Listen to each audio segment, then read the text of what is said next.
All right, this is all our land, y'all. Belongs to everybody. Everybody should have equal rights on this land, right? Equal land. Equal rights. No one's illegal on stolen land. That's right.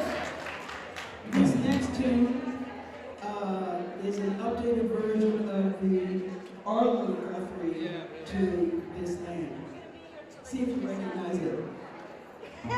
Sorry, Woody. Matt Woody. Whose land?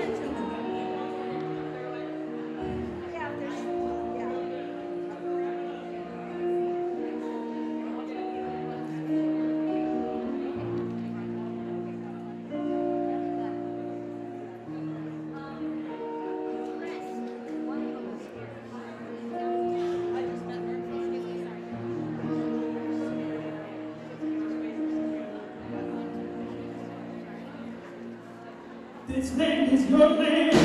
Yeah, 1, 2, 3. This land is your land. California, New York Island, from the redwood forest to the Gulf Stream waters.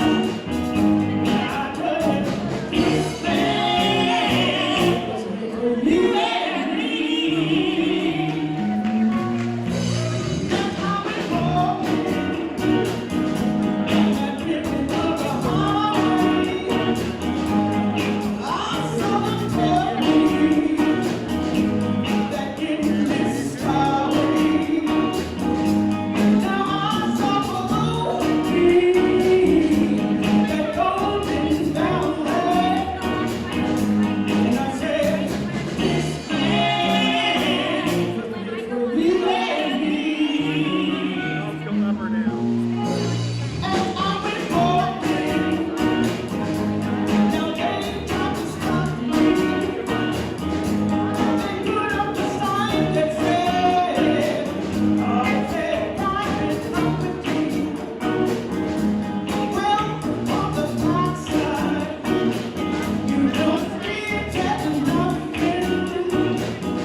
One more. But we're going to listen to we'll be back later toward the end. We have a birch tree over here. 50% of the proceeds will be donated back to Indivisible North County. So help us support this wonderful organization that took us on. Everybody. Let's see all your signs. Please, let's see all the signs. Yes! Somebody get a picture of that up here. Yeah, baby. Yes, everybody. Raise them high. I love your song. Yes. Thank you so much. I feel so proud. Now that is an uprising. Yes. That is an uprising. I've never seen one. Good job, people. We're going to do a song by the group Muse called Uprising. Yes, sing along with you know.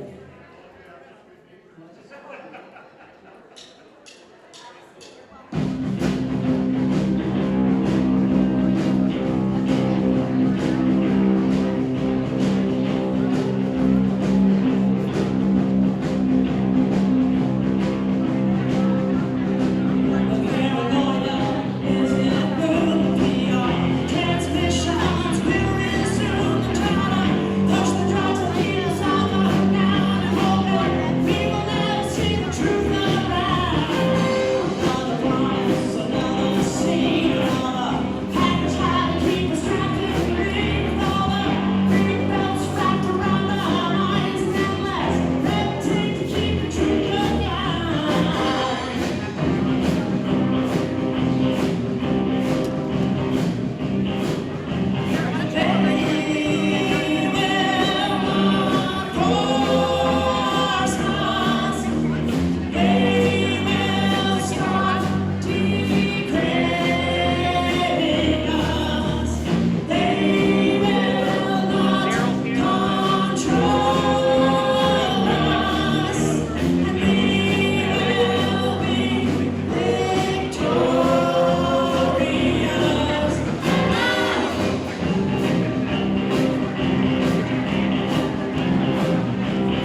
condense our awesomeness. As my old history teacher used to say, get your ass to the front of the class. Make room, we've got a lot more people coming in. Thank you all, we'll be right with you. I didn't see Andy.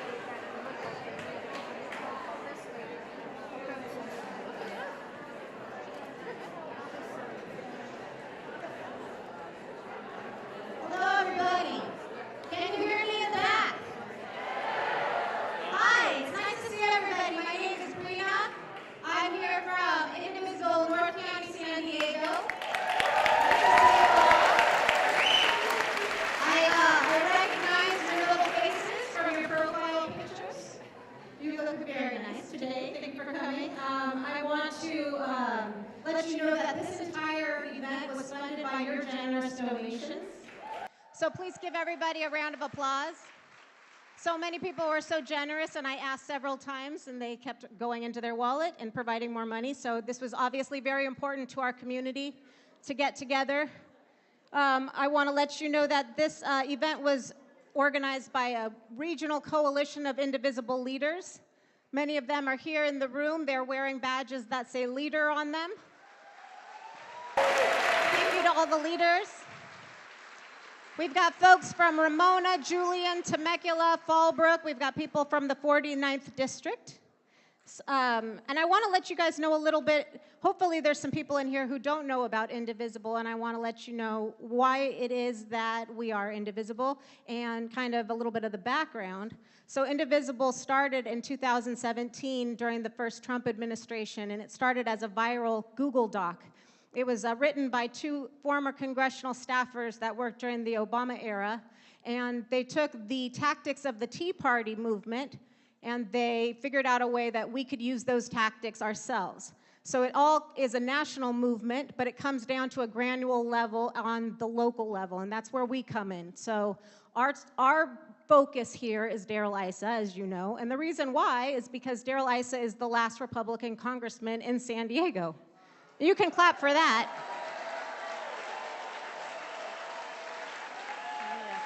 Yeah. So just one more to go, right? And the other thing is that the whole region has some experience with Darrell Issa because Darrell Issa started in the 49th District, and Indivisible kicked him out. They had a retirement party for him. They even had a cake. And it was very exciting. Everybody was like, yay, victory, we've kicked out Darrell Issa. And then my congressman at the time, Duncan Hunter, I know, we worked so hard to get rid of Duncan Hunter. They voted for him even though he was indicted under federal campaign charges. And we put up 2 billboards. We worked really, really hard. And then he got convicted and was sentenced to 11 months in jail. But wait, there's more. Did he go to jail? Did anybody see the pictures of him going to jail? No. He was pardoned by Donald Trump. After all that, that's terrible. But then Darrell Issa decided he was going to run for Duncan Hunter's seat in the 50th District. So just to add insult to injury. And then we were all redistricted. I now have Scott Peters as my congressman, so that's kind of nice, except for Darrell Issa still needs to go. So we've decided as a regional group of Indivisible that we are going to focus all of our energy towards Darrell Issa's district. So for those of you, yes. Right. So you're not going it alone. We're going to do it together. We're going to support you guys. And we're all here together. And the reason why is because Darrell Issa is as pro-Trump as they come. He just recently nominated Donald Trump, of all people, for the Nobel Peace Prize. It's ridiculous of anybody in the world. Yeah. So I want to let you guys know that activism is the antidote to despair. And I know that firsthand because when you're sitting at home and you're watching the news, it feels horrible. But when you get together in a room like this with all of these like-minded, civically engaged people, it feels great. Activism is fun, you guys, and we can have a lot of fun doing it together, and that's how we should approach this, because that's how we win. We win by having fun and by keeping a smile on our face. So I would like to introduce you to our very, very legendary host today. She is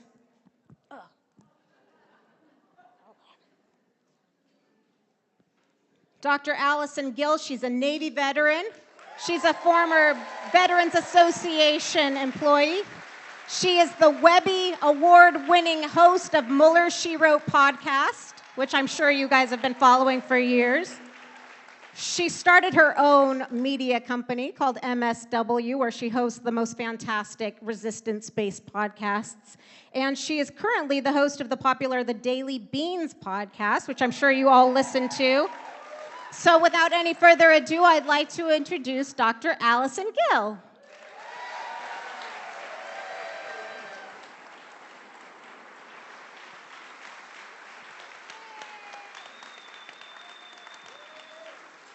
I am so happy to be here. Thank you so much. For those who don't know me, my name is Allison Gill. If you don't recognize that name, I also go by Mueller, She Wrote on social media. I'm the clapback, snarky jerk on Blue Sky. No longer on Musk's Twitter. At least not personally. I have a robot post shit on there all the time just to keep him on his toes. By the way, the Daily Beans, our catchphrase is news with swearing. Now, because we all need a little swearing to get through what we're going through right now. But I wanted to make sure it's cool with everybody by a majority that I drop some F-bombs here and there. Is that okay?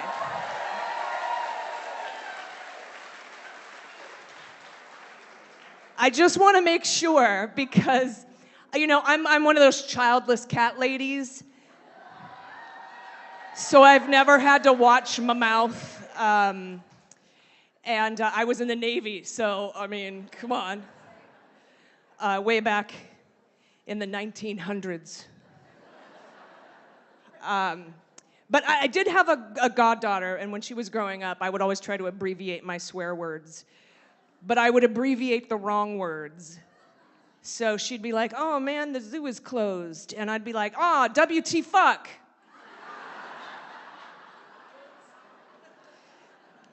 Oh, I owe you a quarter. It's fine. But here is our empty chair. And that is my question to Daryl Issa. WT fuck. Where are you? Let me hear you ask, where are you on the count of 3? 1, 2, 3. Where are you? You're like, we can't get rid of you, but you never fucking show up. You're like Schrodinger's congressman. And when I told people that I was hosting the Daryl Issa Empty Chair Town Hall with Indivisible, the 2 most common responses I got were, the guy who did the car alarm? Yeah, remember that? In the 80s, he stole a bunch of cars and then didn't go to jail, and then he figured out he could make $1 zillion selling car alarms, and he was the voice of the Viper. Anybody who lived in the 80s and 90s know, step back. This vehicle is protected by Viper.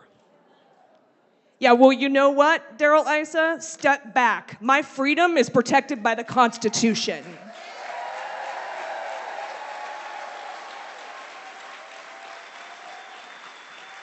My government that you and Elon Musk are trying to sledgehammer is protected by laws and Congress.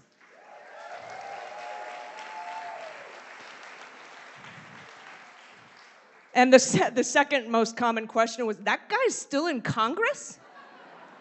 Yeah. Surprisingly and sadly, he is. And he is the richest person in Congress. Worth hundreds of millions of dollars. And he wants to pretend like he knows what it's like to be us. He is a carpetbagger. He is an oligarch.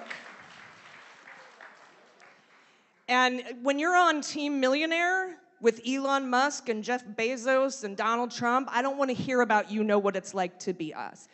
He doesn't know what it's like to worry about whether you're going to pay rent or have health care for your kids. He doesn't know whether you're going to be able to afford your insulin or whether you're going to have to ration it. He doesn't know, actually, technically, he is a veteran. So he should know better. He pretends to care about veterans. If you go to his page, like, I love veterans, veterans are the backbone of this country, then why are you helping slash 83,000 jobs from the Department of Veterans Affairs? Why are you helping gut the federal government that we built? By the way, we have the same amount of, we have fewer federal workers before they started taking a sledgehammer to it than we did in 1970. This is not a bloated government. We've been working on a skeleton crew for fucking 50 years because of the Republicans like Darrell Issa. Do they think that, oh no, when I need a veterans appointment, I get right in, there's no wait time, everything's great, everything's perfect, because they're super overstaffed? Does he believe that? No, he doesn't care about us, he doesn't care about veterans, and he doesn't care about the Constitution. And so that is why we're here today. And I am so very thankful for all of you that you decided to come and be here today.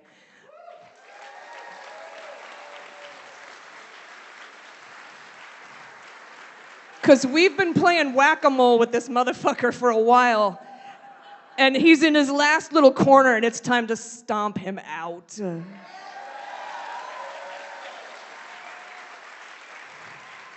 Where are you, Darrell Issa?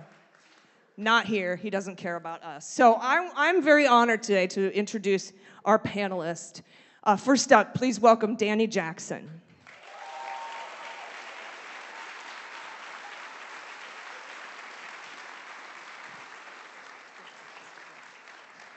I'd also like to bring up Max Disposti.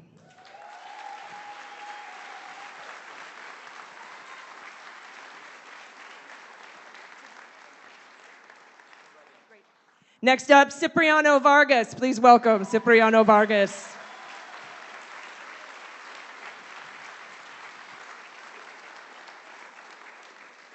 And of course, Joe Hood. Come on up, Robin Hood.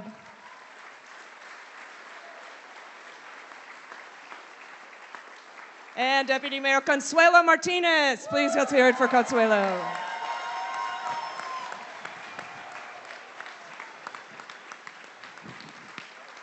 It's so good to see all of you. I'm so happy to be here. Let's go down the line and introduce ourselves. Hey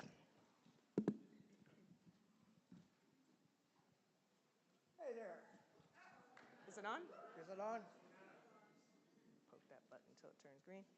There you go. Don't ever trust an old guy with electronics.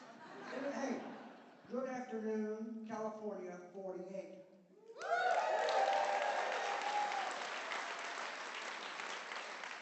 You missed one adjective describing this guy. Ass kisser deluxe. Okay? Anybody that would turn somebody in for the Nobel Peace Prize when he tried to overthrow the country has no right, Darrell.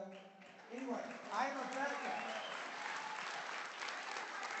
I'm a veteran. I'm going to turn around because I have something on my back that says, support your veterans. Darrell Issa claims to be a fucking veteran. He is the most worthless of veterans. I'm going to give you a term to remember. Veterans, when they say another veteran is totally screwed up, they use a term called FUBAR. You can say it. Effed up beyond all repair.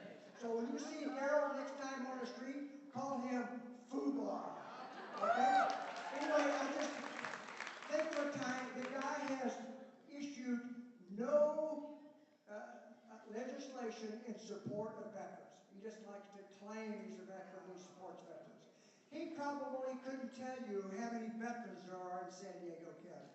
Darrell, there are 64,000 veterans in your district. When you go up in Riverside,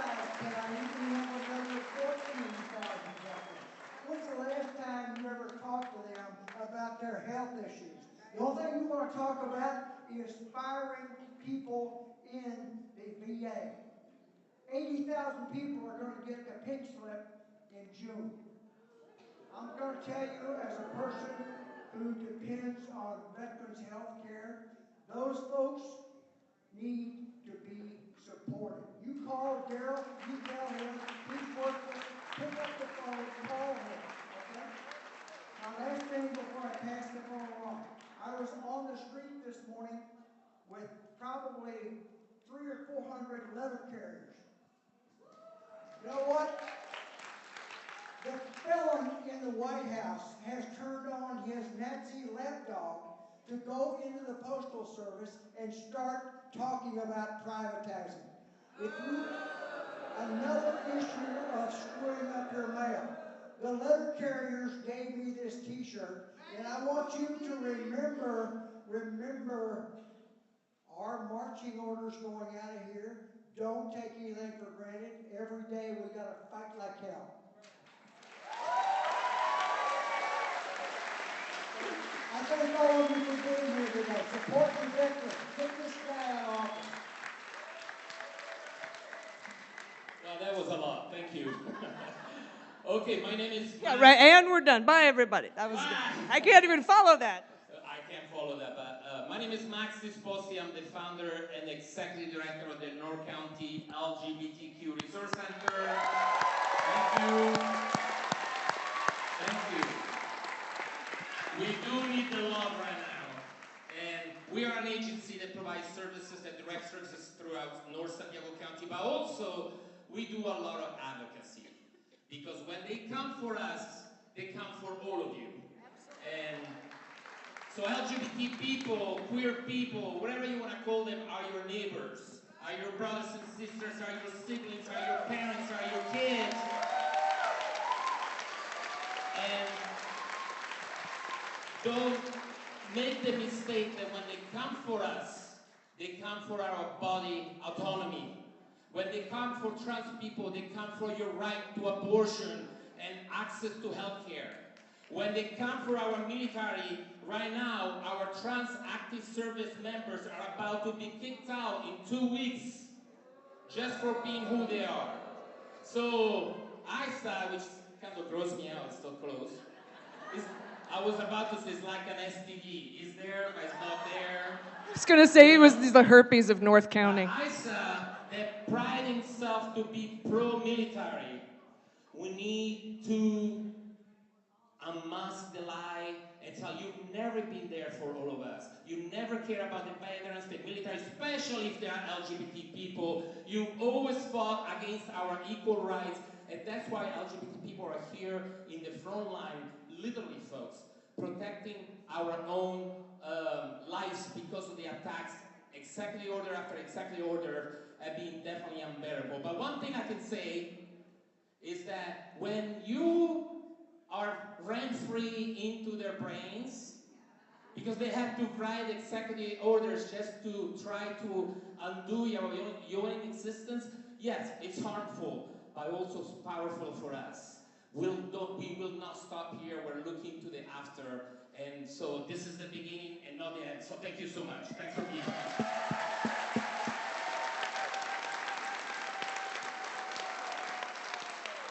Good afternoon, friends. My name is Pedro Vargas. I'm a school board member in Vista Unified. Been there for 9 years. Any educators in the house? Thank you for your service. And so we're here to talk about some critical issues because I know I'm only up here because of educators. Educators have also taught me about the Constitution, about how Congress works, about checks and balances. But somehow our president doesn't understand that. And so with, his latest executive order, the real impact on our students, on our teachers, on our staff.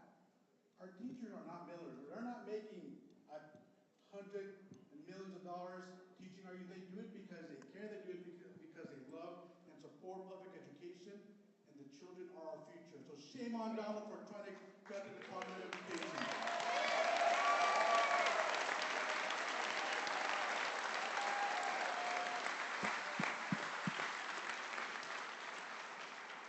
Thank you, Indivisible.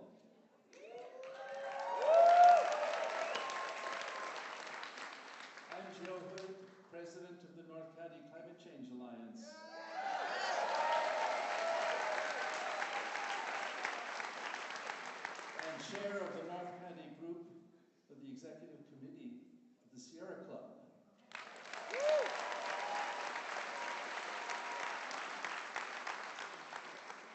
Daryl, did you know our planet's in trouble? It's getting too hot. We're having these things called fires and droughts and atmospheric rivers. And I could go on for a long time, Daryl. What do you think about that? You know what Daryl says? Drill, baby, drill.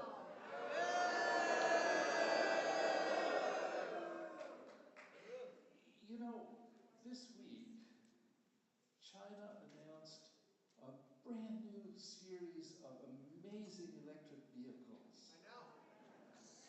5-minute charge, fully charged time. These fossil fuel antiques need to go. And what's our Daryl doing? Drill, baby, drill. Let's ship some more liquid natural gas and make the planet hotter and bring more fires to us. We had any troubles with fires in LA, in Paradise, in San Diego County? Watch for them to get worse. More droughts. He's 100% on the wrong track. That's right.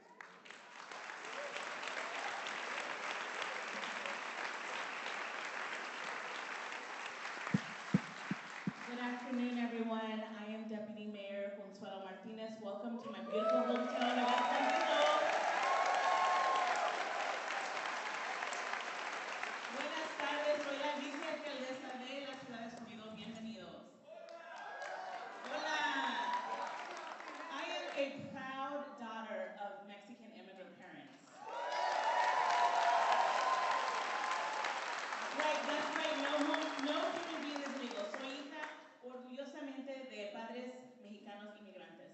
And so thank you for being here today in the beautiful city of Escondido. You know, I have been on the city council for over 6 years now, and I started as a community organizer. So I'm really happy that you're all here to do your part so we can build a powerful movement in our region in order to challenge the craziness that is happening in DC. And so I really believe that everything starts local. And so that's where I begin my fight. And I'm here to be a resource and support for all of you. And I'm really looking forward to meeting you tonight, to working together, to building power for our communities and for taking our country back. Thank you so much.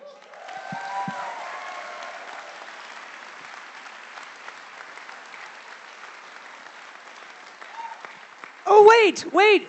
I hear Daryl Isa's in the building. Can I hear everybody?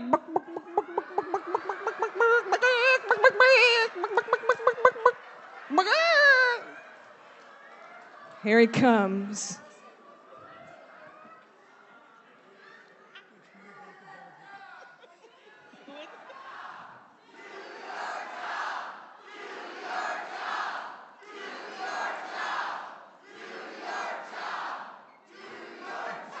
The chair's right here.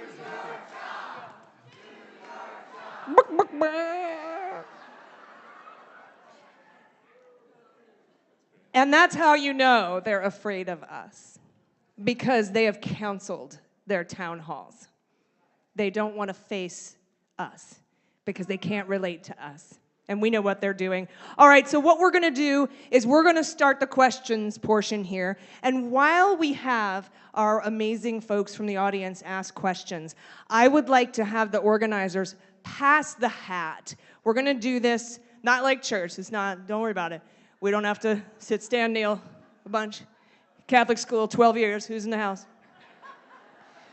But we definitely need your help fundraising to organize more events like this. And I, again, want to have a big round of applause for Indivisible today.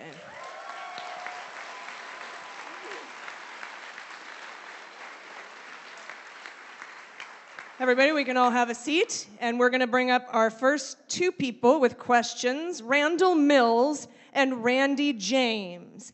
And then after Randall and Randy, we will have Sean LaBosse and Cliff DeWolf, if you want to start making your way up toward the stage. And you can ask any member of our panel any question that you like.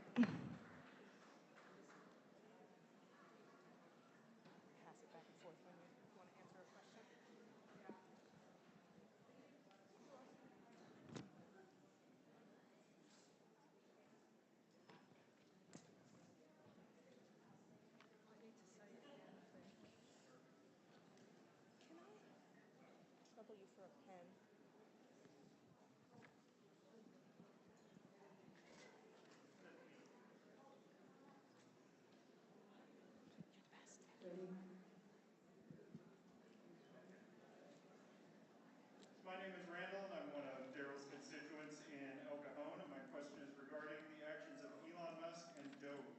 Musk has been given access to agencies and departments that have direct conflicts with businesses he is monetarily invested in. At Doge's direction, departments directly investigating him have already been shuttered or severely disrupted, threatening those investigations. Additionally, contracts are being funneled into businesses that directly benefit him, such as the FAA's proposed Starlink contract.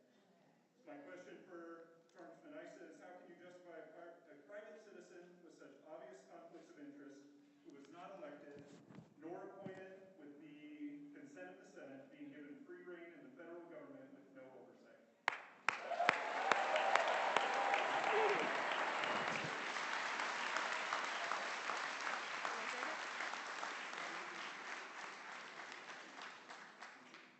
So we know a couple of things that are happening since Daryl is quiet. A couple of things that are happening right now that are atop of my mind are that Leland Dudick is talking about just shutting down the Social Security Administration. And that Lutnick was on the news saying, my grandma wouldn't complain if she didn't get a check. Why are you? Absolutely indefensible. And fortunately, the other thing is that the IRS is going to team up with ICE to rat out all of the undocumented workers, people who have been paying their taxes for decades with the promise that they would not be targeted and deported. $100 billion a year in taxes from our immigrant neighbors, and they want to use the fact that they paid their taxes without representation to deport them. It's disgusting. Does anybody else have anything to say about? But there are some lawsuits right now, where they're trying to stop that and trying to figure out who the administrator of Doge is because they keep lying about it. So we'll see where that ends up. Sure. So since our congressman is not here and not here to answer your questions, I will say corporations are not people. Therefore, corporations should not buy congressional seats, right, and should not buy our elections. For those that don't know, elected officials have to disclose our financial interests, even at the water board level, the school board level, the city council level. I have to file a Form 700 to disclose anybody who gives me gifts over $50. Any political contribution, even if it's at $1, we have to report. So all I can say is follow the money. Follow the money. And we, as people who buy things, right, boycotts are effective, where we spend our money, the money we give to our candidates all matters. So remember, we have to fix this dark money in politics, and it doesn't just happen at the federal level, it also happens at the local level.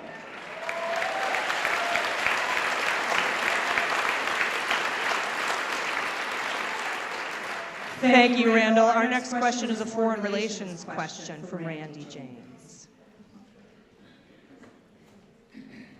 Daryl, please explain to me and those in the 48th Congressional District your change of opinion and monetary gains from Russia. For Russia to support you, Trump, Vance, and Elon Musk, it's very clear. Provide them for removing support for Ukraine. How does that help us in the 48th District? How does that help the U.S. and our 80-year-old alliance, international alliance? How does that help? Danny?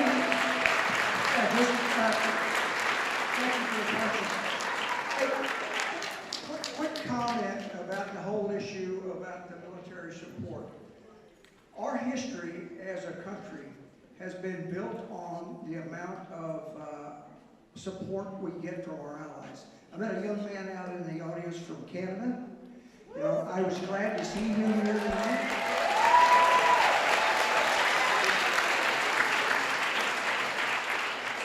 My father-in-law just passed away. He lived with my wife and I for the last year. He was 92. He was from the country of Latvia. Anyway, every morning he and I would have breakfast and we would talk about the relationships between the U.S. and Europe, in particular the Baltics. Donald Trump has sold us out with Putin. As a veteran, I can't tell you how disappointed I am in that.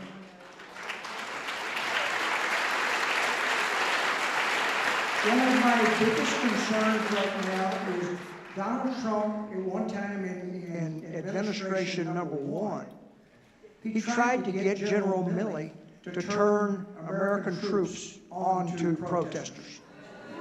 He's got a guy, a tattooed guy, drunkard, who's running the Department of Defense right now. What I worry about is what's going to happen, because I think we're getting to a point where people are going to spend more time protesting on the streets. And I need to make sure that our military doesn't follow the wrong path and turn on its own citizens. I was in Vietnam when 4 students got killed in Kent State. I can't tell you what that did to me. I was in a war zone, and when I heard that the National Guard had killed 4 students at Kent State, I can't tell, it rests with me today. So, long answer, but please, Isa, you claim that you're a military guy. What the hell are you going to do about telling Trump, Hexeth, the military, to do the right thing with our allies? We're going to be alone. We're going to be alone.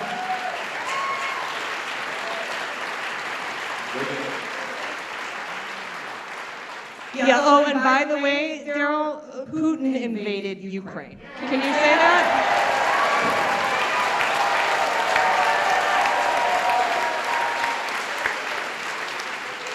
Thank you, Randy. Thank you so much. Next up is Sean and Cliff DeWolf. So Sean, come on up, and while we listen to Sean and Cliff, Carrie Danielson and Christine Rieger, please make your way toward the front of the auditorium room.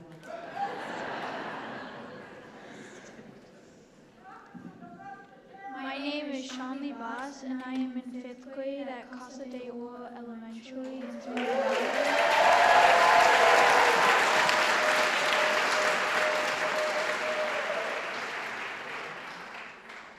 My school is a Title I school, and it receives federal funds to help support students. My brother also goes to Casa de Oro, and he has an IEP to help him in school. My dad is a community college professor. His students receive grants for education, and the colleges receive federal funding. The cuts to the Department of Education will deeply affect me and my family. It will be even worse if the DOE closes, which is the goal of President Trump. My question is, what is your solution for kids like me whose education relies on federal funding?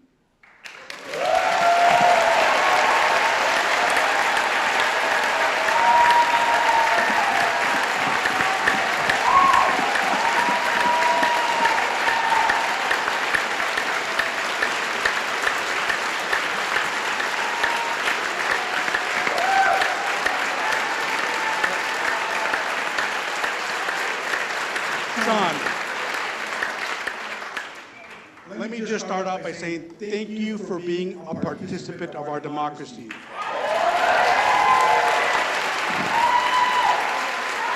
More than ever in 2025, we need people to stand up and speak up, because don't mess with our kids, don't mess with public education. And let me tell you, I've gone many times to Washington, D.C. and had meetings with the office of Congressmember Issa. And many of those times, never willing to commit to supporting public education and some of the bills that are priority. For example, IDEA, special education. When that was first established, 40% was what was committed of coming from the federal government. At this point in time, we're at 13%. And if you got that even less, what kind of impact does that have on our children? What kind of impact does that have on academics, on the support services? But not just that. Sean talked about his dad, being a community college professor. The Department of Education plays a significant role in financial aid. Let me tell you, as California, we send more money to Washington, D.C. than we get back.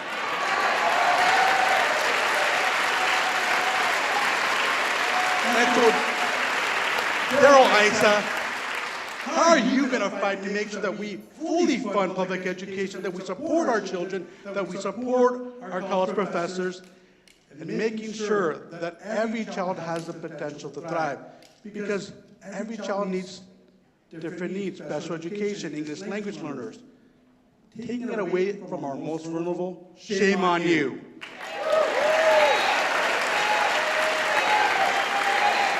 Shame. Shame.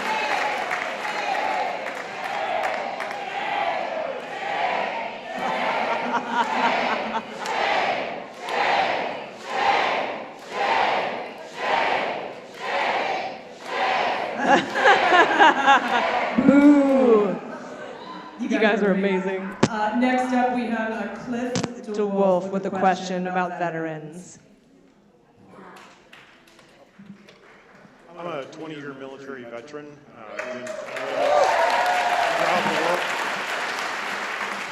I was in Guantanamo and I did drug interdiction missions in South America. I have shrapnel in my chest. I've seen people die, and I know people that have taken their own lives.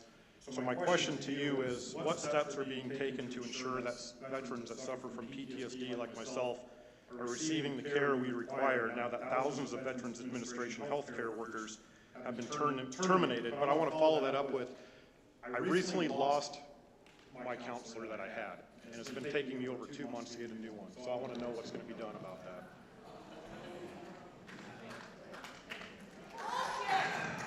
Hey, first off, thank you for your service, brother. You asked a question I'm very concerned about. With those 80,000 people that are going to get the pink slip, every day 22 veterans commit suicide. Who is talking to those people? Who is talking to them? Who's counseling them? Who's advising them? This is my support group right here.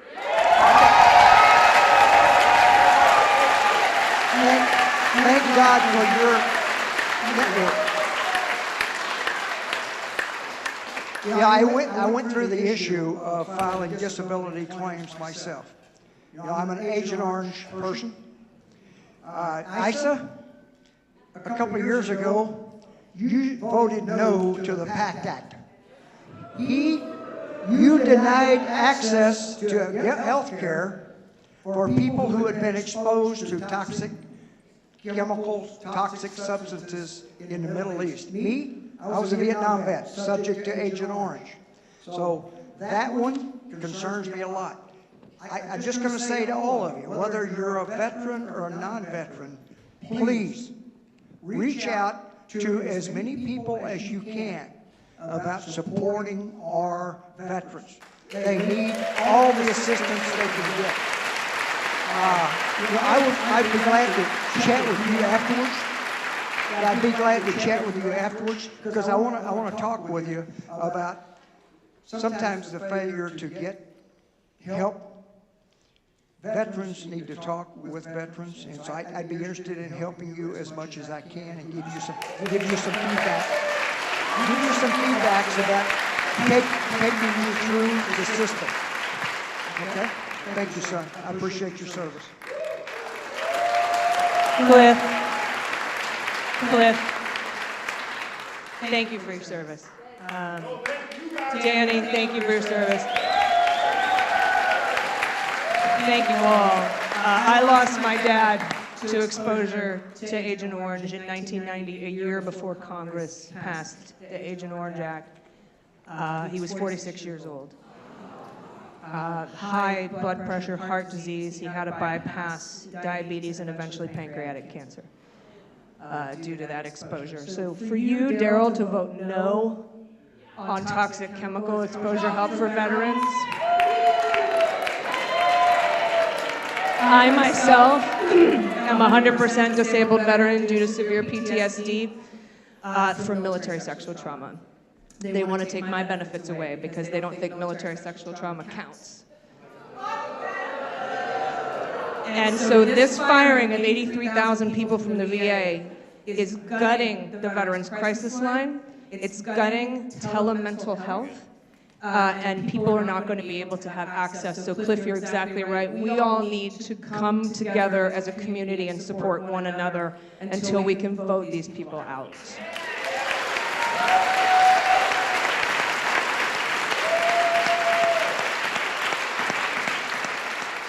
Next up, I believe, Carrie Danielson. Do I have that right? Great. And then after Carrie will be Christine. Hi, I'm Carrie Danielson, and I'm a constituent from Julian. My oldest grandchild is trans. His struggle with his identity began at an early age and included painful social problems in school, difficulty expressing his deep worries and concerns, and in his teen years, attempts at suicide. When he finally got the medical and psychological help to address the real problem, his life completely turned around. He is thriving and doing well in community college, has friends and goals. His family, with help, now understands how difficult his life was prior to finding the right support.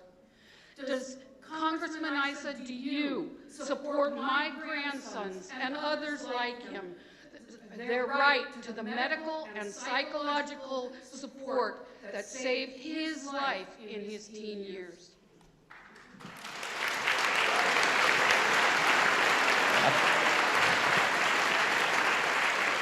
I think the gay guy is going to answer this because I don't think Isa's going to do anything. Also, it creeps me out. I'm kind of like... Exactly. So, first of all, thank you for that question because we need to have a frank conversation about what's happening. First of all, science and medicine. Folks, don't let the false narrative drive you crazy. I mean, they do, but redirect you in the wrong way because gender affirming care is not a new science. It's been 110 years it's in existence, and it's not in place just to support trans people. Gender affirming care is to support everyone that needs care. Among those, there are trans people. But the majority of people that do gender affirming care, they're actually non-trans people. So the first truth. The second, there is a reason why the state of California 15 years ago has put in place laws to protect trans people in sports, in schools, in your family, because we lost a lot of youth in our communities. Thousands of them every day die by suicide because of this false narrative about trans identity or LGBT identity. So, first of all, the truth. I know that sometimes I heard folks say, well, maybe we lost the election because we talked too much about this cultural war. Folks, don't make the mistake. When you leave someone behind you because you think they are too uncomfortable for the truth of their own existence, we all lose. We all lose.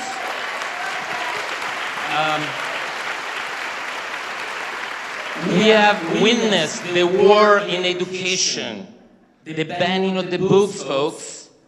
Folks, we're serving people just in Oceanside for North County, where I met people, citizens, American citizens, that can't get the passport because they transitioned many years ago. Or this government is forcing them to go with another ID that doesn't belong to them. They expose them to violence, to violation of privacy.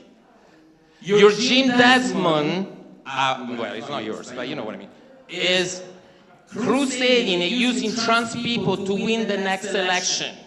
And he's been doing that along with Isa, thank you very much, for quite some time. So I invite everyone, where you have a question, where you feel like that this mainstream narrative are getting too deep into you, ask questions. Go to the people that know more, go to your doctor, go to the local LGBT center, ask to any trans people that you know what it's like to be authentic nowadays in the US, because many of us are risking our lives just to be who we are. In the school districts, our educators are afraid to be fired. Our educators are afraid to stand up for LGBT youth. So, no, it's not a cultural war. LGBT people are part of the civil rights movements of America. Please don't forget that.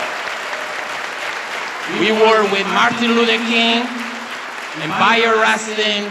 We always been there with the women's movement, with the working rights movement, with the migrants movement, with now fighting ICE in our neighborhoods. We are there every day as people, but they are targeting us because they want to separate our identities. So for the brave youth, like your kiddo, that despite the violence, the narrative, their own existence is truly resistance, folks. It's truly resistant. That's true for a lot of people, people of color in our country nowadays. That the microaggression makes their existence impossible. We're here together for each other, not just for some of us. So thank you. Thanks, Matt. And if I could add, from a school board perspective, we have had, these groups like Moms for Liberty, Awaken Church. They're showing up. Are you going to show up? Are you going to show up?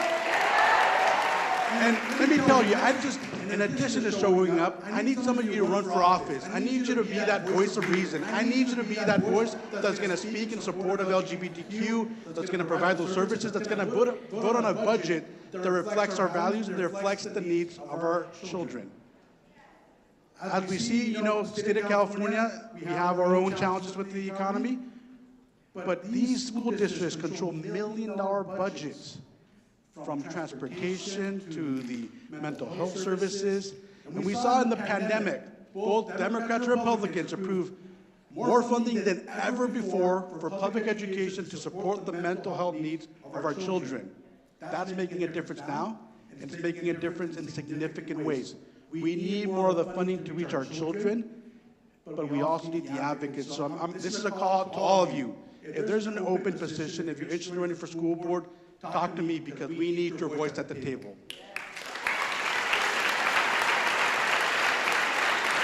Thank you. And Danny, you can attest to this. The Nazis will always have you fight a culture war to prevent you from fighting a class war. Always. And right now they are trying their best to separate the T and the Q from the LGB. You remember when J.D. Vance said, well, we're going to get the normal gay guy vote. They are so desperate because they know that there are so many more of us than them to divide us that they will do anything. So we can't leave anyone behind. Next up is Christine Rieger.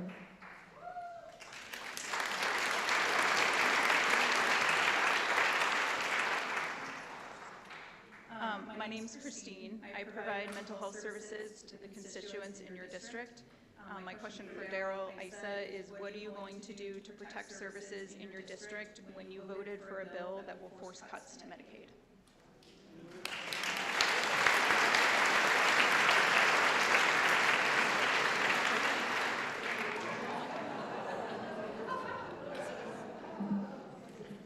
Thank you for the question. Again, ISA doesn't really, I wish he would use some support.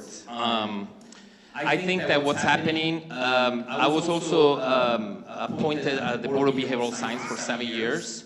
the Board of Behavioral Science regulates licensing in the state of California, and it challenges the disparities in serving our community. Even the way we are right now, it's not enough, right? We fought for many years to have real impact in our community, not through policing, but through the real professional. They intervene when there are crises in our community. These CATS folks are going to knock at your door, no matter if you use this, behavioral health or not. These CATS means less service in the hospitals. Me, as a non-profit service provider, means losing people. And guess what? It's going to go after people with less money, as always. These CATS don't save any money. To the contrary, has been proven over and over. When you cut social services, especially behavioral health, you had the cost going up, not down. So even though the state of California has been trying to counter, I think, again, it goes back to education and fight, explaining to people what really behavioral health is. It's not just for a few people, it's for all of us. It's for those that fought in the war, and they're still here with us. It's for our children, for our families, and all of us. The problem is that these CATS are aiming to take away the opportunity to seek accessible health care. Because Medicare and Medicaid are the only services in the United States, along with Affordable Care Act, that will give you access to accessible health care, not even free. And I think that's really the real intent, as you all know. They're taking away, privatizing everything. First of all, they defund it. Then they point it out and tell you, look, that service is shitty. Because there are two people serving 250,000 of us. And then they are convincing our people to take the funding away because it's more productive to do something else. And that's been true for any social services, not just for behavioral health, but behavioral health is vital for our community. It's for all of us, and we need to rewrite the narrative of behavioral health as well.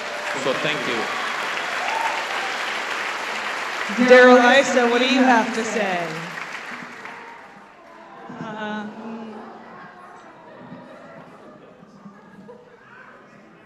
Daryl, 29% of the folks in your district are now relying on CalMed. Okay?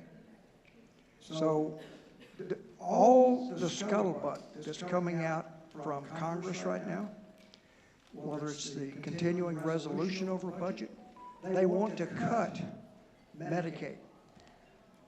Do you realize 29% of the folks in your district rely on Medicaid? That's kind of the response I expected to get from you, Daryl. Because I tell you what, I'm blessed because I have VA health care, even though we have lots of issues with it. I am on Medicare.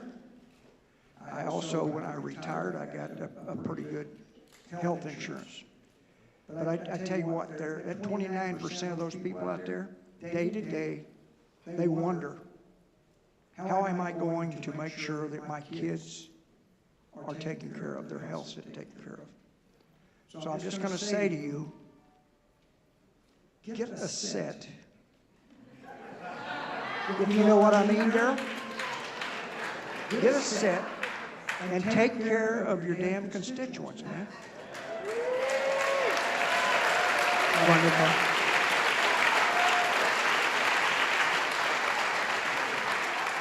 Yeah, that you know, we asked for $1,600 a month in Social Security, a few $100 in Medicaid, but Elon Musk gets $8 million a day from the federal government. Who's the real welfare queen? Is all I have to say about that. Next up, Carol, and then followed by Carol will be Steve Shrewsbury. Carol, I'm sorry, Gendel has a Social Security question. And then after Carol is Steve Shrewsbury.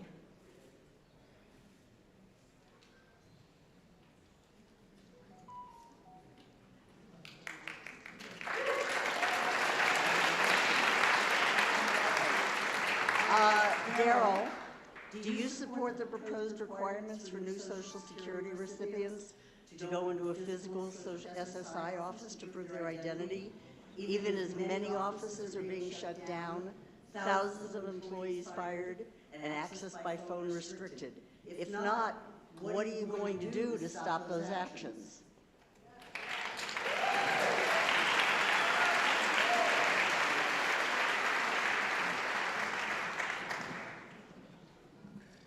Quick comment about the Social Security. I'm a Social Security guy as well. You know, I just saw that the Social Security group is now telling our senior citizens that they can't call and get some stuff taken care of over the phone. Daryl, do you realize that you ever drive down the hill and see how long it takes to get from up in the Cuyamaca down to the next Social Security? By the way, they're closing down one of the Social Security offices over on the coast.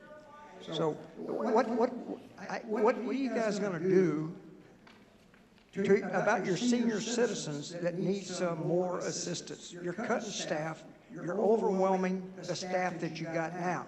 So now the waiting time in those lobbies are going to pick up gigantically. The senior citizens are going to suffer because of your, I guess, malpractice, I shall say. The people have spoken, Daryl. I hope you're listening, brother.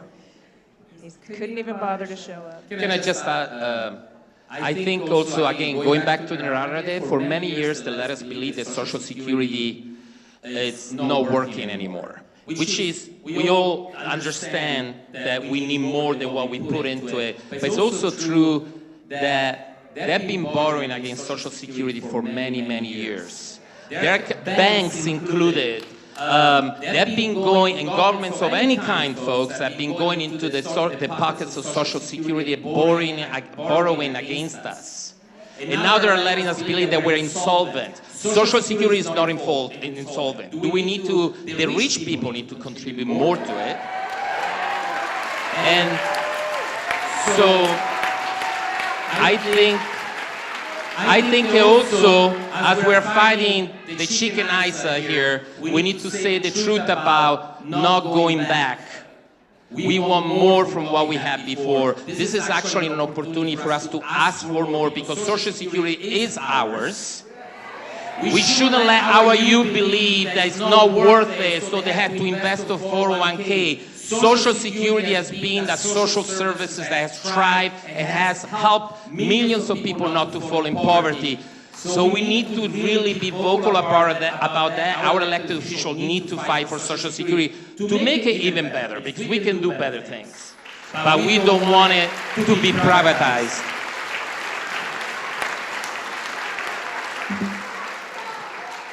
Thank you. Tax the rich.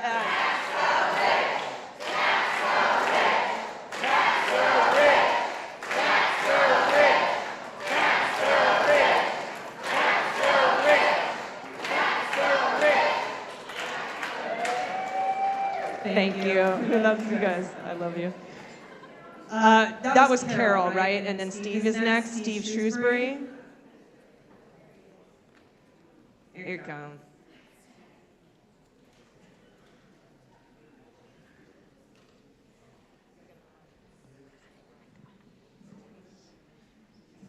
Thank you. So I'm an immigrant.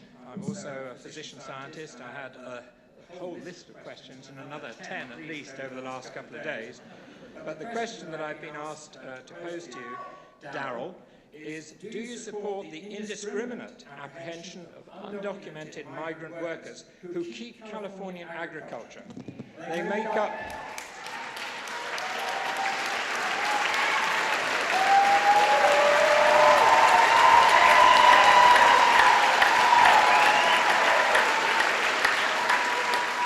They make up 50 to 70% of Farmer Nought, according to January 2025 figures, and construction projects, 13 to 23%, LA Times in January, running.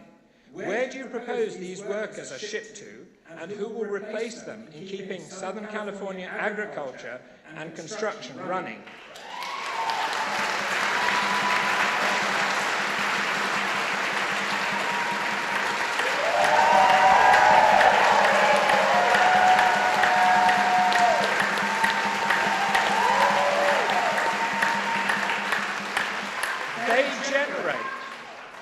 These migrants generate $50 billion and $23 billion each year to the state. How do you propose these losses will be made up, Darrell?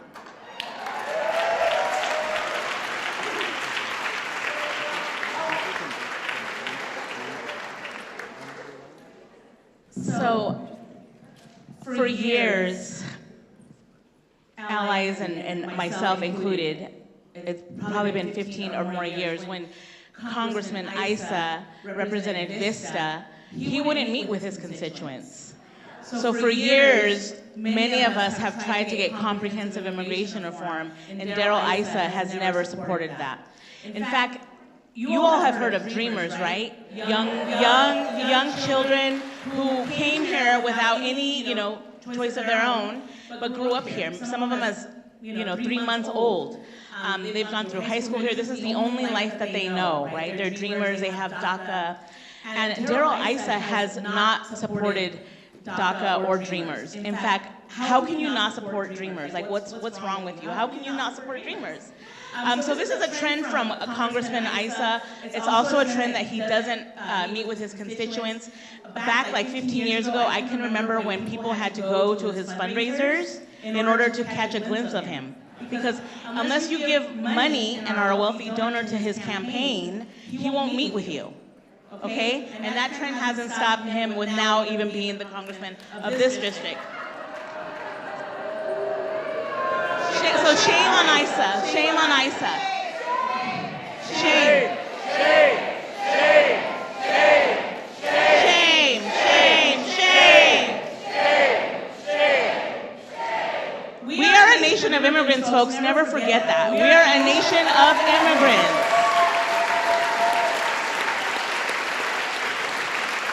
And these policies at the federal level, they have a deep ripple effect into our communities. When Donald Trump took office in January 20th, that weekend I was out of town at a family event, and I was getting phone calls about ICE being in Escondido, and I'm sure in many of your communities. And there was fear and panic, confusion, and I've seen this trend happen because it seems to be cyclical where it happens, and I see the devastation that these policies create in our communities, the fear that this creates in our communities. I mean, this was ground zero for many, many times for anti-immigrant behavior. I remember groups like the Tea Party. I remember the Minutemen. They were here in our city, terrorizing our community, okay? We cannot allow that to happen again. We cannot.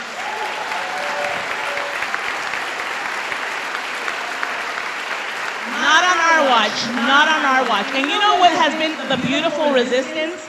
Is that, and I've seen this in the media, is that they are having to re-strategize because after those raids happened, we saw tons of protests, the young people coming out to protest, and we don't see ICE as much as in our community because people are learning their rights. So let's continue to support our immigrant brothers and sisters. Let's show up for them, especially those of us that have, U.S. citizenship. Let's be there for them, right, and protect them because when they come for one of us, they will eventually come for all of us.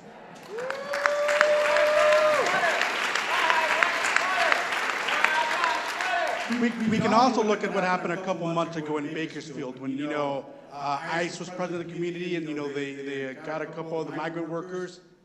Guess who took the hit? The rancher, the owner. Millions of dollars wasted, crops sitting there that wasn't picked. Guess what? That impacts the economy in the state of California. That impacts, how much we contribute to the federal government. In addition to that, the impact to the children who, for weeks later, didn't show up to school. The school district, one of the school districts reported, having an attendance rate that dropped down to 30–40%. And so for us, as allies, as advocates, what can we do? Making sure that we're checking in on our neighbors who may be impacted.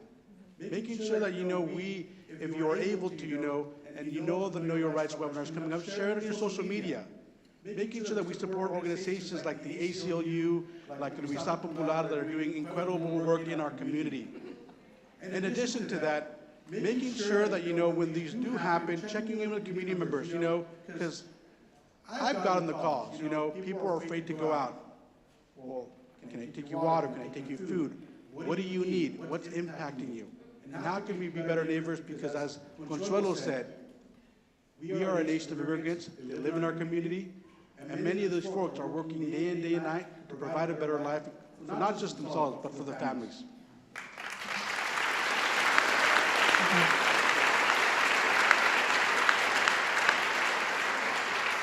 I always would like to add, I'm also a migrant from Italy. I was undocumented for 8 years when I came in this country. I've seen the violence and the impossibility to make a wrong right in a way I had to work, even though I couldn't.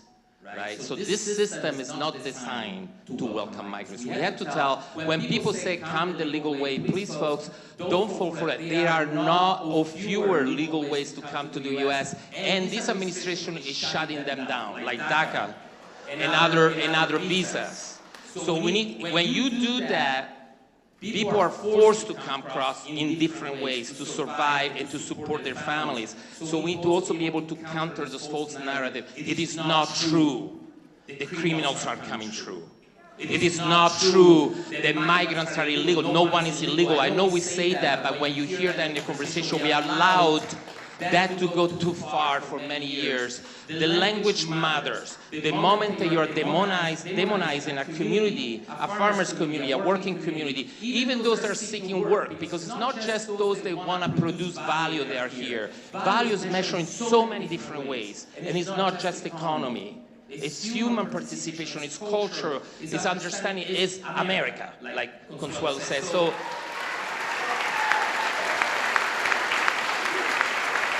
we need to be ready to fight those narratives one by one about the border, about the role of Border Patrol, which, by the way, is one of the few agencies in the United States that has no check and balance, folks. For years and years that committed crime, hate crimes, violation of human dignity. People have died on the border and no one was found ever responsible, not even one person. So we need to really have the conversation without being afraid to have them to be too progressive for some people. It has to do with the reality of fact. Just basic, simple reality. We're working with human beings and not with numbers and illegality or legality of an existence. Thank you. And I really just want to reiterate what you said about it doesn't stop with one group. It's already there. We're already there. This past Saturday, Friday night in the dark of night, Donald Trump signed the Alien Enemies Act invocation. And then ushered 200 to 300 people on planes and flew them in the night and all into the next day down to El Salvador. Violating judge's orders. And the judge said, no, turn the planes around. I am issuing that order. And they said, too bad, and they went on ahead anyway. Later to find out many of the people on the planes weren't part of the Agura gang. There was a gay barber who was like hit and slapped and thrown to the ground, and he ended up putting his face in his hands, crying for his mother.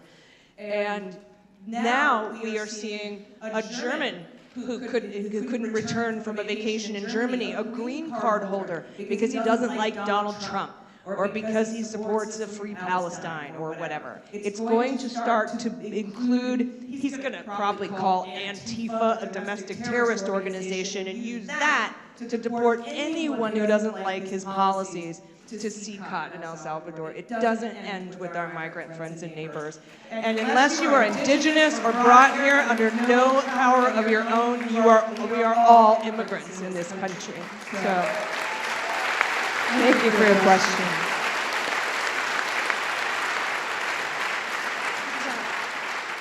Next is Kathy Steele. with a checks and balances question. A Schoolhouse Rock question. We should sit Daryl Issa down and have him watch some Schoolhouse Rock.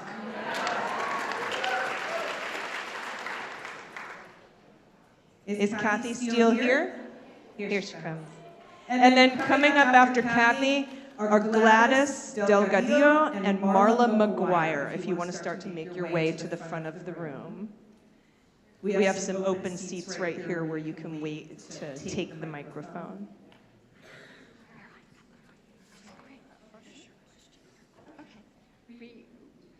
Regarding the No Rogues Ruling Act of 2025 that you just introduced, do you believe in the separation of powers as set forth in Articles 1, 2, and 3 of the Constitution that you took an oath to uphold and preserve? Or is it the aim of this bill to consolidate power in the executive branch and render the judicial and legislative branches inoperative?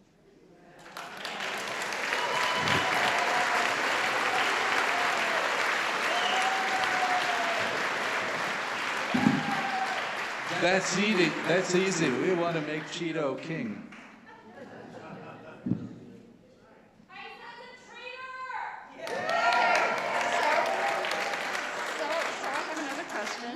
I am a volunteer teacher at a citizenship class, and one of the questions is, what stops one branch of the government from becoming too powerful?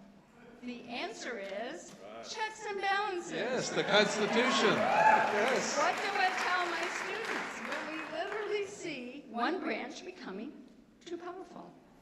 Well, the Supreme Court certainly helped. Well, they did. By making the president immune. And it's crystal clear Congress, at least our Congress, has caved to executive power. Right, they absolutely have. So where do we find the checks and balances? They're right here. This is us.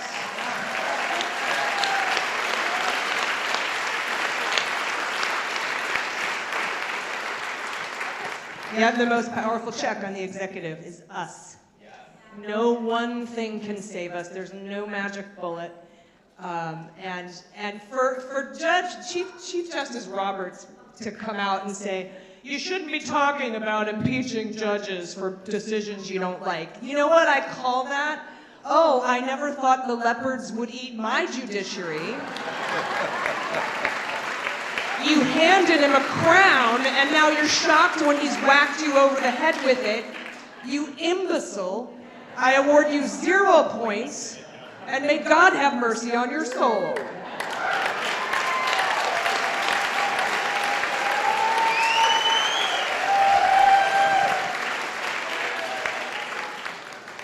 The check we really have is our vote. All right, Gladys Delgadillo from Escondido has a climate question. It's right up your alley, sir.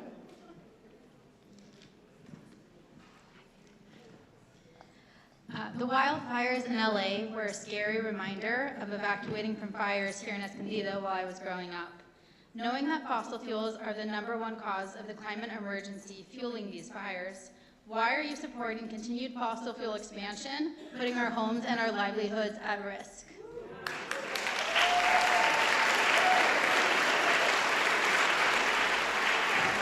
That's it. Yes. Thank you, Gladys. I want to propose 2 answers. The first is the answer Issa would give if he were really truthful. He would say, I support fossil fuels because Cheeto says, drill, baby, drill, to increase profits and lower the cost of energy, to fatten my wallet. My company profits from the auto industry, and I want to support cars, not public transit. The LA fires were made worse because the woke lefties didn't rake the forests as Cheeto urged them to do. Yeah, the old forest in Altadena, right? That's probably the truthful answer. Now I'd like to imagine that he gave us a serious answer. Okay? Our climate is code red for humanity. As the planet heats and as we exceed planetary boundaries so that we no longer live on a safe planet, and as we overshoot Earth's capacity to support life, one of many consequences will be more extreme fires and more frequent droughts. To prepare for these coming fires, we should implement mitigation measures.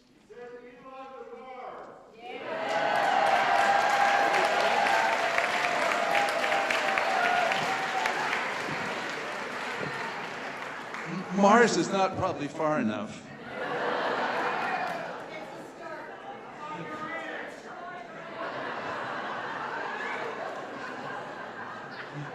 From two professors at UCLA after the LA fires, they said, quote, all wildfire mitigation efforts will be justified. Simple. So what should we demand of our cities? Number one, use AI and drones to detect and extinguish fires. Two, ensure that Alert California camera images and alarms are displayed at every fire station. 3, upgrade SDG&E utility infrastructure, for example, by undergrounding.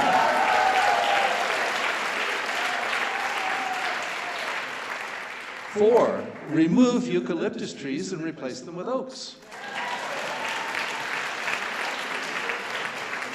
5, control homeless encampments.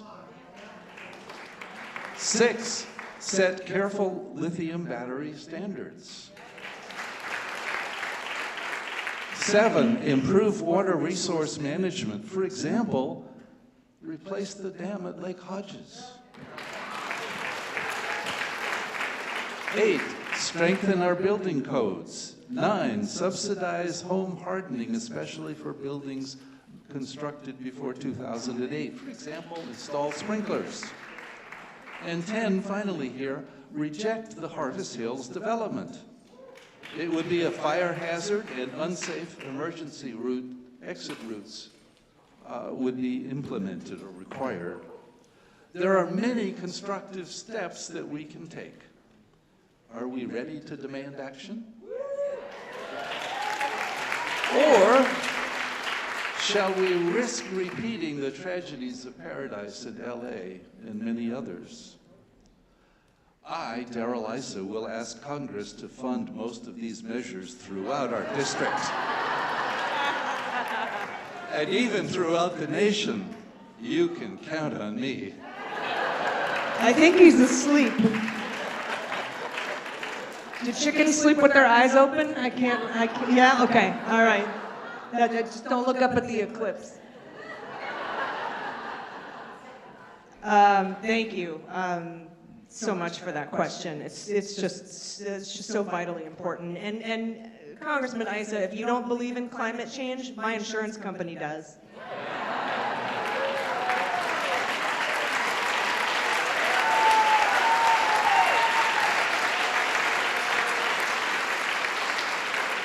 Next up, Marla McGuire, and then we will have Dave Wilner and Jennifer Gasek, if you want to start making your way to the front. Thank you. Mr. Issa, Elon Musk received $38 billion in government subsidies. Don't you think it's a conflict of interest for him to be running the government?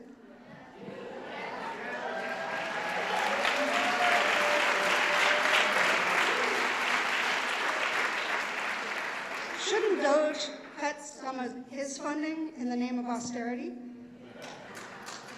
Also, will you commit to protecting our Medicaid, Medicare, and Social Security?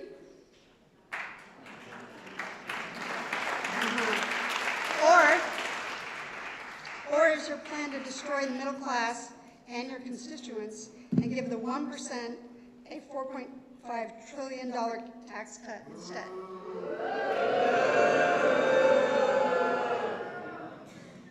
Tax the rich! Tax the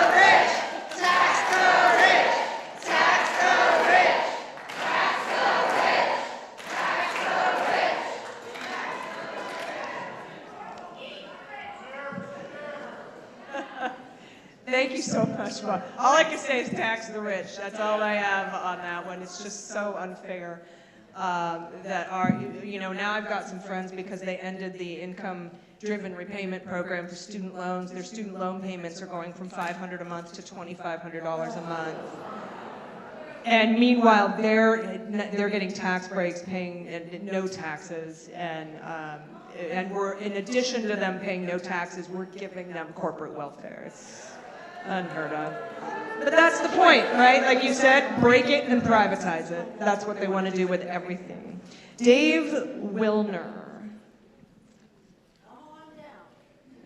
And then after Dave, Jennifer Gasek, if you want to make your way up to the front. Max, I think I have a question for you while we wait. This is from Ashley, who couldn't make it because she's very pregnant and cannot travel. Ashley from Oceanside says, as our child becomes school age, we're worried about the LGBTQ plus representation in the school district and her safety as a child with queer parents. Same goes for being a queer business owner. How safe are we operating our business with the dangerous rhetoric circulating in DC as conservative politicians attack our way of living? Good question. Sometimes people don't believe me when my staff that go to work every day at the LGBT Center had to be afraid for their own life. We are the Planned Parenthood of services. We have to guard for our own safety because we constantly receive threats, directly, indirectly. And that it's always been, but in the past couple of years, a year, it's frightening. And while we don't want to hang into the fear, we need to understand the reality before we can actually understand how to fight it. Because folks don't undermine it. I know we are all courageous people, will do anything that we need to do, but do not undermine the pain and the understanding and the fear that people have. In our schools, like Cipriano was saying, not just the students, but the educators are afraid to come out. We actually have anti-LGBT laws in the books, which we never had even before Stonewall time. For the first time in record history, this year alone, we had 800 bills, anti-LGBT bills, 400 of which passed. They were signed by different governors, not in California, but in different areas. So the fear is real, but we have our community, and we are resilient. We fought a time during AIDS when we were marginalized just for fighting a disease that nobody wanted to fight. You know, Reagan and Primus at the time.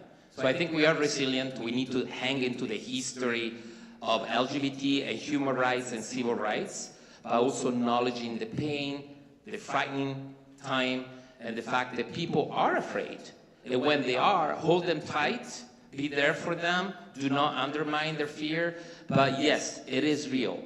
LGBT business owners have been targeted in the past. We see it. Today I was having a conversation with a city council in our county, which they told me, you know, Max, I don't know if we're afraid to do a standing for our trans troops, because we're afraid that we become a target for the federal government, that they're going to take away Section 8 funding. It's a real tragedy, right? It's real. But at the same time, one thing that we cannot afford to do is to censor ourselves before they do it to us. And so, in your schools, in your space, in your family, do not change the language. Diversity, equality, inclusion is diversity, equality. Let's not try to travel, let's find another way so people are more comfortable. That's how they win. That's how they win. We can't erase our identity. So I think the fear is real, knowledge, we'll cry together, but we'll fight together. And I think it's a real problem that we have never really experienced at this level in the US. I don't think the US, this kind of democracy is understanding what's really happening, because this is just more than the wrong candidate at the wrong time. A lot of things have been taken away almost overnight, and we need to digest that information to understand that our democracy could be at risk. It's already being challenged. That maybe we don't have a full democracy. Oligarchies is really what we have. So let's digest that in a way that we can fight, that we know what we're fighting, not just ISA, obviously, but even who the powers behind ISA. So thank you. Well put. Thanks, Matt.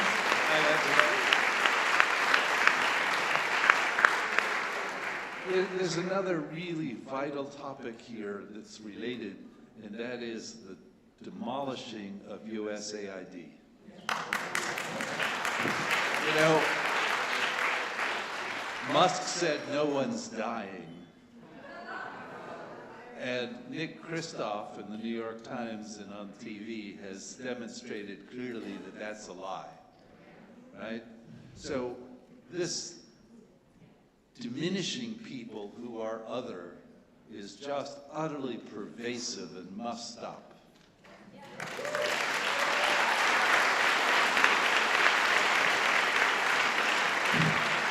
Thank you for bringing up USAID. Yeah, I think he estimated 1.2 million deaths pretty much just right off the top from cutting those programs. It was a monstrous number. And it costs us 24 cents out of every $100 Yeah. to save those lives. But what are we doing? The rich people want that 24 cents from us. Yeah.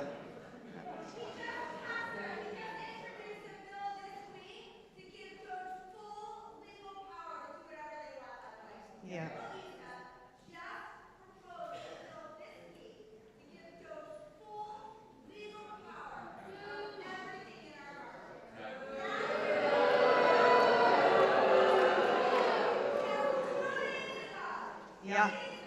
Yeah. Yep. That was Daryl. That was you, dude. Yeah, no, No, it was you. You and Musk sitting in a tree.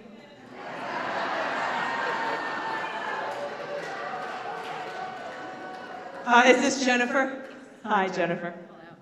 Hi, my name is Jennifer, and first of all, I'd like to say I am not paid to be here.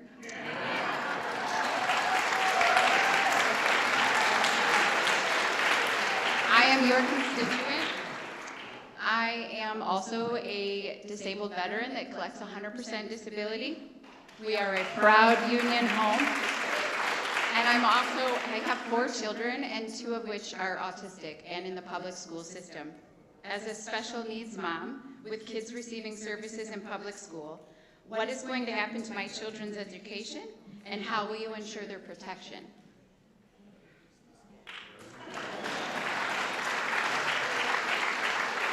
So this is what's happening. So Donald signed this executive order to dismantle the Department of Education. Now it's on Congress to act. There was, a bill that was introduced that didn't get too far. But what, the Republican leadership has said is that they plan to introduce a bill by the end of 2026. And let me tell you, by end of 2026, let's say that Congress is going to put a check and balance so that we can hold Donald Trump accountable. And it's not going to be ISA. This is not your guy to hold Donald Trump accountable. And so with that being said, you all have friends across the states, and those swing states, make phone calls. Let voters know what's at stake, because there are Republican families, independent families, that are being impacted when the Department of Education and things that are happening there get gutted. Now, there may be things that, they're going to try and do in Congress to gut, certain programs. We've already seen DOE's cut, a program specifically in Sweetwater for special education. And so this is, when we call our Congress members, and, we do have allies here in San Diego County, we do have the blessing of, having people that are going to, speak up. But we ultimately need to have that check and balances on Donald Trump. Now, on the funding side, we also have, 90% of state funding comes from the state of California. And so about 5 to 10% depending on the school district. And so we are going to be impacted, yes. But, as far as the state goes, we are looking at, being funded at same or, at levels that, we have been in the past. But ultimately, these cuts do take an impact on our youth. And so we gotta hold our elected officials accountable at the federal level.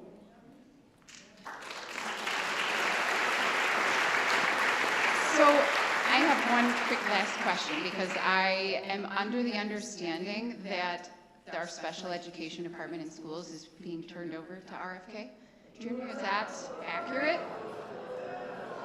Once again, I have not seen that, but it would take, Congress to act. And on this, Department of Ed being eliminated, there have been Republicans that said they're gonna not vote for it. Let's also hold them accountable so that it doesn't happen. And keep in mind, the Republicans hold majority, but it's only by a couple of votes depending on the day. And so making sure that, we put the pressure, if they don't show up, great, but don't cut to dismantle the Department of Public Education. Yeah, there is no mandate. You didn't win a mandate. Yeah. Some might say you didn't win. But yeah, we have to keep the pressure. It's the Republican members of Congress. We've got to keep the pressure on. We've got the votes with the Dems. We just need to move it. One of these days, Daryl, you're going to have to make the choice between having your head so far up Trump's butt and doing what your constituents want. Because Trump doesn't have to win another election. You do. Did we find Dave Wilner, or did he leave? Did Dave? Yeah, okay. Oh, my bad. Richard C. And then after Richard C. about flooding the zone, we'll have Greg Oliver for an accountability question. So if Richard C. and Greg Oliver, and we might as well have Denise Bond also make her way to the front. Do you want to read Dave's? Yeah, let's read Dave's. Okay, this is Dave Wilner from East County, unincorporated, on voting rights. Daryl, you're suing the state of California to end mail-in ballot counting on election day.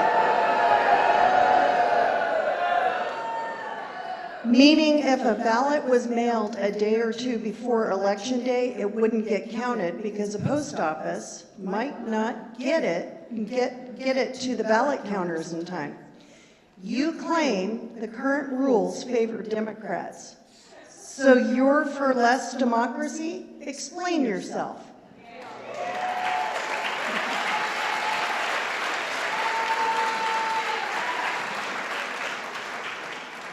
As an old mailman, sure, let's blame it on the post office.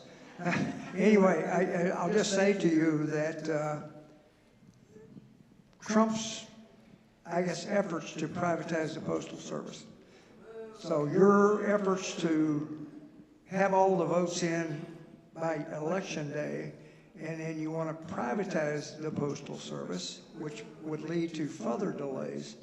This sounds like a hell of a good attempt to just destroy the whole voting process. I mean, you want to get rid of,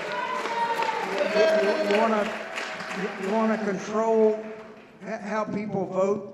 You want to get rid of vote by mail. You want everybody to have a ID card to vote. The efforts to curtail the American citizens from casting their votes, it's abysmal. So good luck on your lawsuit, because I don't think you're going to win. I don't think it's not going to happen. Like I said, if I mail something from Ramona to the Register of Voters, I mean, I will just say that a lot of the things that have gone on recently, services been degraded a lot.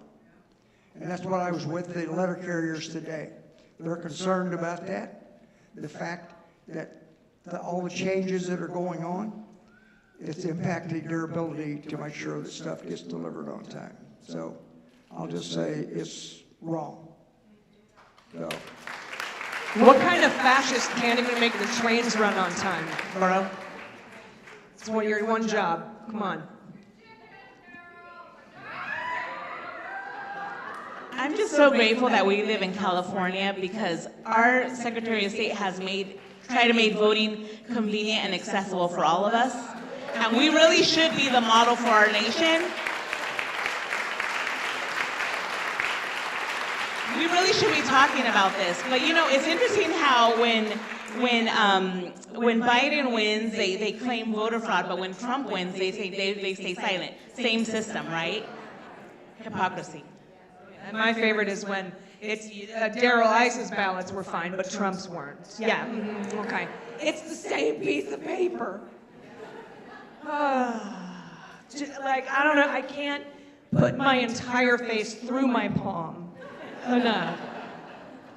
All right, so I just want to kind of give you a heads up. We got about 20 minutes left, half hour max.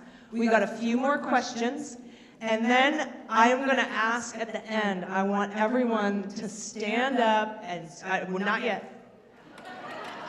Stand up, scream, hold up all your signs, because I'm going to get a little bit of a video so we can put it out on social media to show just how pissed we are that Daryl Issa didn't show up for us today. So I just wanted to give you a little time update. We've got about 20 minutes left before we're going to do that big giant dance party. So, Richard. I just want to say thanks everyone for coming today. We really appreciate your voices and everyone out there as well. This is what democracy looks like. So my question is, Steve Bannon has described the activity we're seeing today as coming from the administration as muzzle velocity, where you flood the news and citizens with so much crap that they become paralyzed or not able to respond as easily or effectively. How do you differentiate between the noise and the real and immediate dangers to the future of democracy in this country?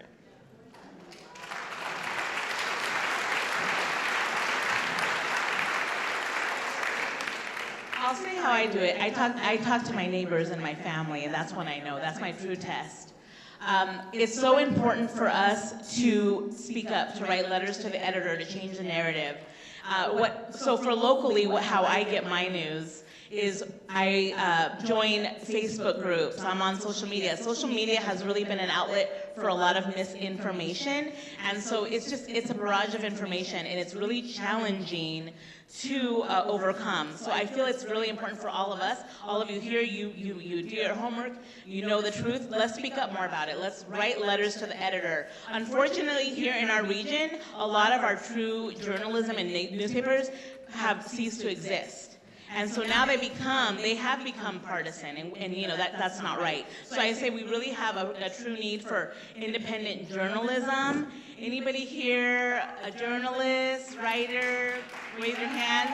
We need to have a true independent journalism in our country to save our democracy. And so we have to share our stories, we have to tell our narrative, and as challenging as it is, and it takes up a lot of time because trust me, on a daily basis, I have to educate my constituents because they hear the negative and they believe it. Even in my own family. So it's a full-time job, unfortunately, but it takes all of us to really to challenge that misinformation, right? That really leads to very dangerous outcomes. Thanks. And just so you know, since Trump fired me from the Department of Veterans Affairs, where I worked for over a decade to help bring timely access to quality care to our veterans, before he did that, litigation pending, now I have all day to go through the news, talk to our family, our chosen family, friends, neighbors, constituents, and figure out what is true, what is important, and I put it out every day in the Daily Beans, and there's swearing involved, because you can't get through without swearing. So I am all for the citizen journalists. Anyone in here, grab a pen, grab a microphone, steal the air, take it back from them, and tell your stories.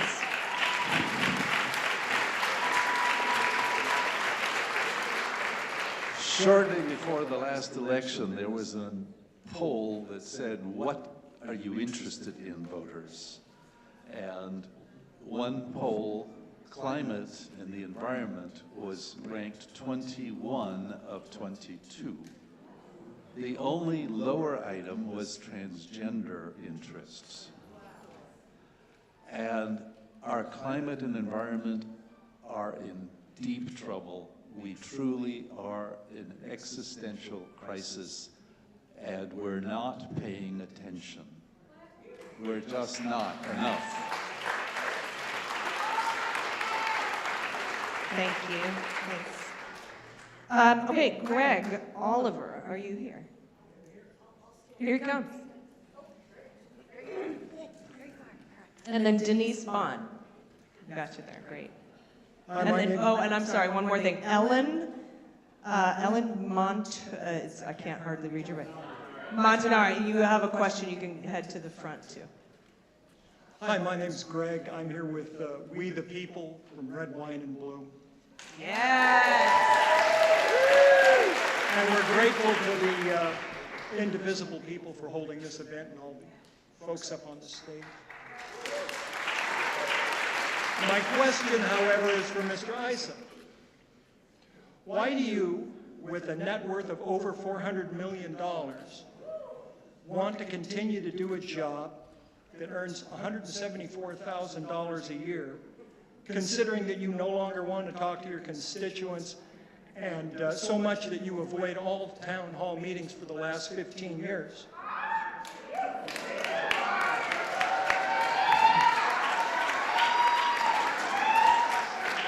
Doing so deprives us of our First Amendment rights to petition our representatives and air grievances. Assuming what our grievances may be based on what your party provided you with the majority of your votes is not a constitutionally acceptable alternative to direct contact with your constituency, how do you differentiate yourself from what Elon Musk calls the parasite class?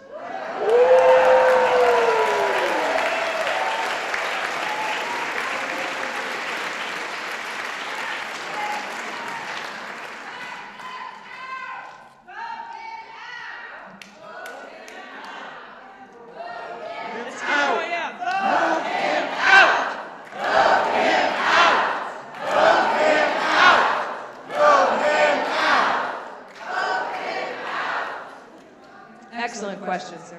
Thank you.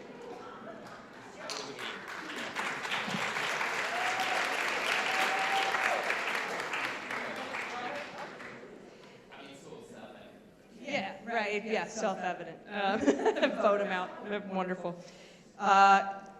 Was that Greg? Yes, Denise Bond. Dear Congressman Issa, why are you nominating Trump for the Nobel Prize when Trump's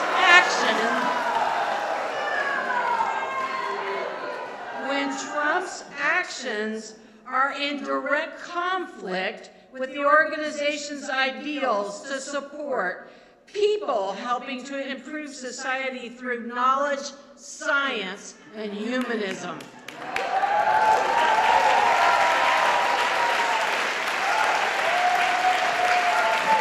Yeah, and I could be wrong, but I'm pretty sure the Nobel folks are into diversity, equity, and inclusion and accessibility. I could be wrong. Yeah, what do you say, Daryl? But that is correct. He is actually putting up Donald Trump for the Nobel Prize. That's, and I'm sure they'll make one up. They'll Photoshop one together. I'm sure that's what they'll do.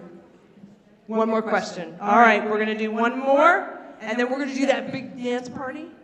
And then we're going to have, we're just going to continue to be awesome. Is Ellen here? There she is.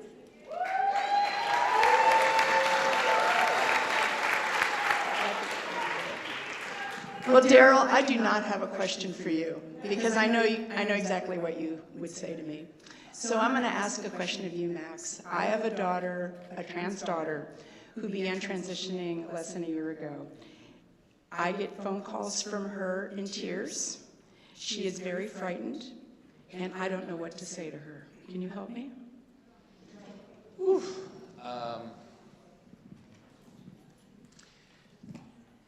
We have been, we receive those phone calls every day. I'm a father of a trans child as well, 25 years old. And I think a child knows when their family loves them, and just having the fortune to have a family like yours to stand by them, it makes a huge difference, even though it's yeah.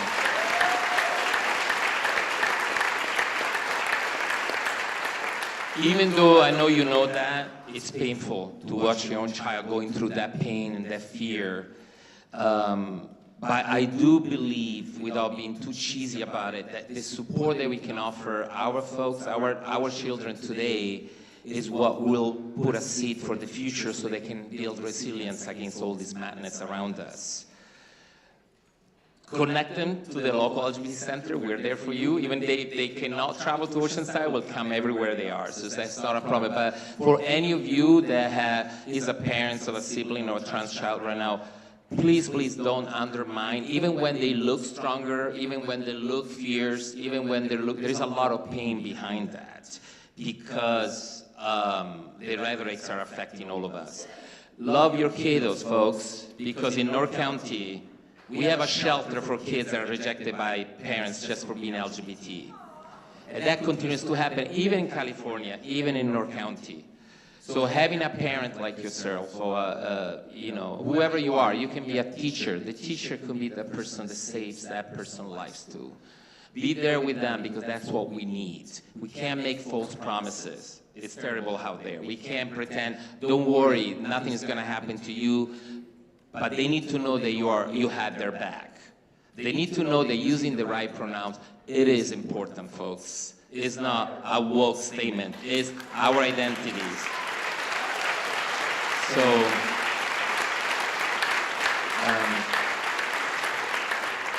they do that work everywhere around you, with your family members, with your peers, with your constituents. Have those tough conversations, because we need to have them. It's not just because there is not really economic justice without personal freedom and liberation. We can't just fight certain things without economic justice and without personal, and vice versa, right? There is no personal freedoms or liberations without economic justice for all. So thank you for that, and thank you for being an amazing parent. But connect with us so we can support you too. Thanks, Max.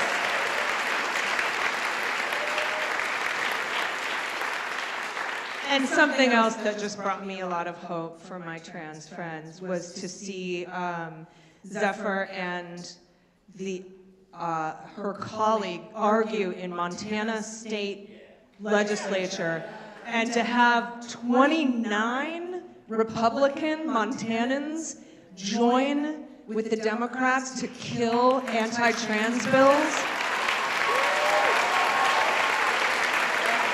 That's what brings me hope, that people will see through this garbage no matter what side of the aisle they're on, but we can't leave anybody behind. You guys are amazing. Thank you for your questions. Thank you. Thanks to Indivisible for having me. You're cool, you're cool, you're cool. Fuck you, you're cool, I'm out. I'm just kidding. I just love to quote that movie. And now, if you would all indulge me, if it's okay. And this doesn't necessarily have to be the end if somebody else wants to come up and make some announcements, but I would like to get some chants going. Everybody on their feet. Maybe Tax the Rich would be a good one. So let's get that chant. You're like, all right, we're going to get up now. All right. Tax the rich! Tax the rich! Tax the rich! Tax the rich! Tax the rich! Tax the rich! Tax the rich! Tax the rich! Tax the rich! Tax the rich! Tax the rich! Tax the rich! Tax the rich! Tax the rich! Tax the rich! All right, and now, how about stand up, Congressman? I want to hear that. Shame! Shame! Shame! Shame! Shame! Shame! Shame! Shame! Shame! Shame!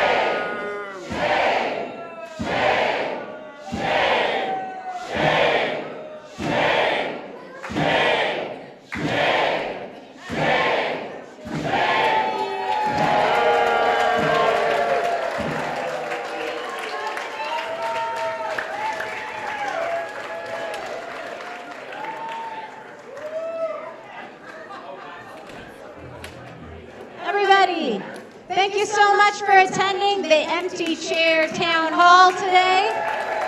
I want to let you know that our next big action is April 5th. We're going to all go downtown San Diego. We're going to show everybody how big San Diego is. We're going to organize transportation for all of you. That's our next goal. As soon as this is over, we're going to get to work on that. I want to thank our Daryl Issa chicken. I think we shamed him out of the auditorium.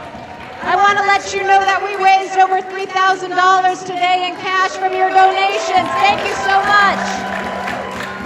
And I want everybody to join us on our link tree. You've got the links. We've got Facebook groups. We've got resistance calendars. We've got lots of ways to help out. And if you don't know how, find me and I'll tell you a few things that we can use help with. Thank you, everybody. Have a great evening. Bye-bye.